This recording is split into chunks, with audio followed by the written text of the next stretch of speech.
segundos.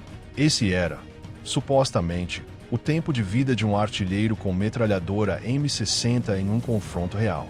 Um número brutal, repetido sem parar entre os recrutas, que mais do que uma estatística precisa, era um exemplo de como os números podem ser usados para chegar a conclusões equivocadas. Ainda assim, imagine receber sua nova arma e a primeira coisa que lhe dizem é que seu destino pode acabar antes mesmo de ter tempo de se arrepender de ter tomado essa decisão. Você mal tinha chance de repensar suas escolhas de vida quando o som inconfundível da M60 já denunciava sua posição. E, mesmo assim, milhares de jovens norte-americanos aceitaram carregar aqueles quase 11 quilos de metal, aos quais logo deram o apelido de a porca e se embrenharam na selva como se tivessem tirado o bilhete mais arriscado da loteria militar.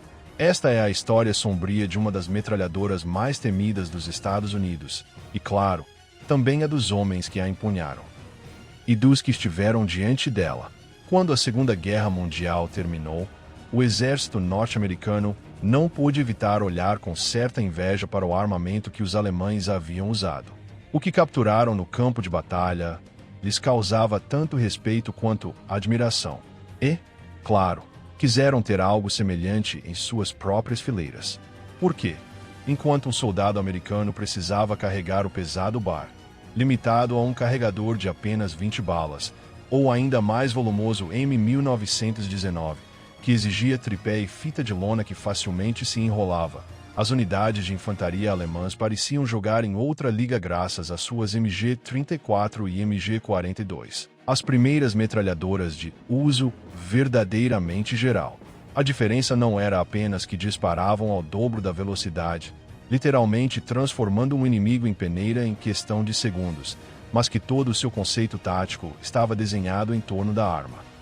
Enquanto nos pelotões norte-americanos a metralhadora costumava ser um apoio, nos esquadrões alemães o coração eram 3 homens dedicados à máquina, que forneciam a potência de fogo, enquanto os fuzileiros os protegiam. Essa estratégia mostrou-se devastadoramente eficaz. Os comandantes americanos, ao verem os resultados, decidiram que também precisavam de sua própria metralhadora de propósito geral, uma arma que fosse o centro de fogo do esquadrão. E então, os engenheiros fizeram o que muitos prefeririam chamar de inspiração, embora na realidade fosse um claro empréstimo das ideias germânicas. Tomaram o sistema de alimentação da MG-42, somaram aspectos ergonômicos da FG-42 usada pelos paraquedistas alemães, adicionaram alguns toques de design próprio. Após vários anos de desenvolvimento, em 1957 nasceu a M60. Justo a tempo de ser testada em um cenário infernal, as selvas do Vietnã. E o resultado?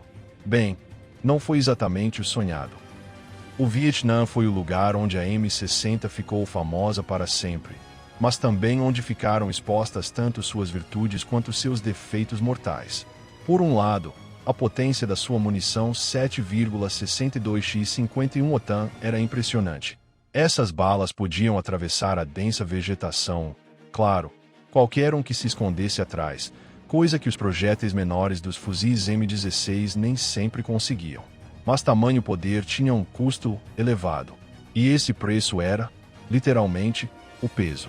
Sem munição já passava de 10,5 kg, e embora fosse promovida como uma das metralhadoras mais leves do seu calibre, aos soldados bastou pouco tempo para apelidá-la de a porca. O equilíbrio era ruim, era desconfortável de transportar por longas distâncias, e fazê-lo na espessura da selva se tornava um suplício. A munição também não ajudava. Comparada aos carregadores dos M16, as fitas da M60 eram muito mais pesadas. Sua cadência de fogo, cerca de 600 disparos por minuto, podia soar pouco no papel, mas em combate significava que uma fita de 100 projéteis desaparecia em apenas 10 segundos, e essa fita pesava mais de 3 quilos. A equipe de 3 homens que operava a metralhadora costumava carregar entre 2.000 e 4.000 projéteis, e às vezes ainda mais. Faça as contas, 3 homens levando não apenas seu armamento pessoal, mas também todo esse peso adicional. Nas patrulhas, era comum que cada soldado carregasse pelo menos uma fita extra da M60, porque ficar sem fogo no meio de uma emboscada era um risco muito pior do que adicionar peso ao uniforme.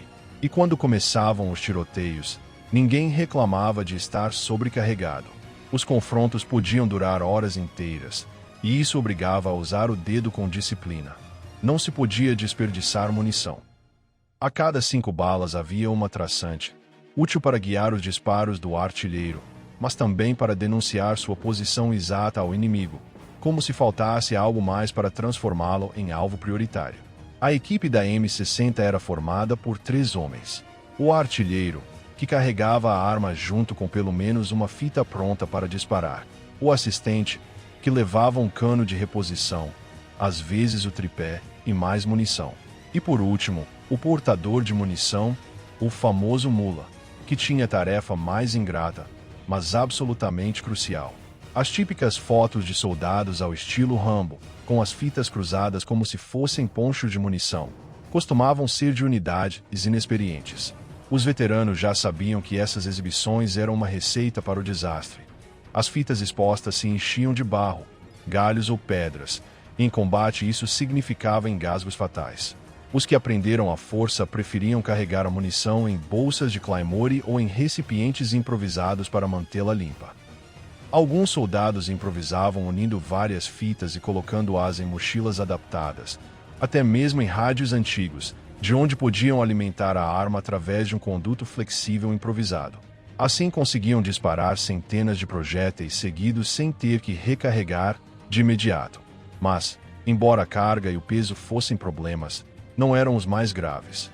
O verdadeiro pesadelo da M60 estava em outra parte: sua confiabilidade. A M60 tinha o péssimo hábito de travar no pior momento possível, justamente quando mais era necessária. E no Vietnã, onde a umidade, a lama e a sujeira pareciam devorar qualquer equipamento militar, suas falhas se multiplicavam. As peças internas, como os pistões de operação ou os conjuntos de fechamento, não eram feitas com materiais da melhor qualidade e tendiam a quebrar com facilidade. Muitas vezes os cartuchos disparados ficavam presos dentro da câmara, obrigando a trocar o cano antes de poder voltar a atirar. Algumas versões chegavam até a arrancar as bordas dos cartuchos ao tentar extraí-los, forçando os soldados a introduzir uma haste de limpeza para retirá-los manualmente, normalmente em meio a um tiroteio. Outro problema sério era o desgaste do mecanismo de disparo. A peça responsável por deter o percussor podia se danificar e fazer com que a metralhadora continuasse disparando sozinha, mesmo depois de soltar o gatilho. Imagine um soldado lutando contra sua própria arma, tentando controlá-la até que a fita de munição acabasse ou até que seu assistente conseguisse arrancar os cartuchos para conter o desastre. No caos do combate, essa falha podia ser fatal tanto para os companheiros quanto para o inimigo. O calor era outro inimigo invisível. Após apenas algumas centenas de disparos contínuos, o cano precisava ser substituído. O assistente tinha que segurar o cano em brasa com uma luva de amianto ou um pedaço de pano, já que a M60 não contava com um sistema de troca rápida como o da MG-42 alemã, que permitia substituí-lo sem sequer tocá-lo. E fazer isso sob fogo inimigo, sem se queimar gravemente, era quase uma arte. E sim, as queimaduras eram comuns. Quando nos anos 70 foram feitos testes mais formais, o resultado foi vergonhoso. A M60 não conseguia disparar 1000 balas sem travar, nem 2000 sem sofrer uma falha total.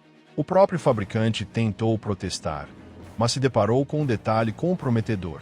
No manual de manutenção, eles mesmos recomendavam substituir todo o conjunto do ferrolho a cada 15 a 20 mil disparos. Era, em poucas palavras, admitir que a arma tinha defeitos estruturais. E os problemas continuavam. O sistema de fixação do cano podia se soltar acidentalmente se algo enganchasse, fazendo com que o cano literalmente caísse.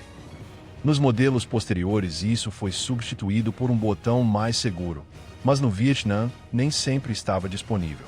Até mesmo o conjunto do gatilho era preso por uma frágil peça metálica que se soltava facilmente, algo que os soldados improvisavam com fita adesiva ou braçadeiras. Com todos esses defeitos, quando funcionava bem, era uma arma devastadora. Os soldados mantinham com ela uma relação de amor e ódio. era capaz de oferecer uma precisão surpreendente para o seu calibre e um poder de fogo demolidor. Mas, em troca, exigia rituais constantes de limpeza, desmontagem e remontagem quase de olhos fechados para estarem prontos no caso inevitável de que travassem combate. O som inconfundível da M60 disparando a tornava um alvo prioritário. Os artilheiros precisavam mudar de posição constantemente para não serem detectados. Se defendiam um ponto fixo, como uma base sob ataque, sabiam que basicamente estavam atirando até serem alcançados. Nesses casos, o assistente assumia imediatamente seu lugar.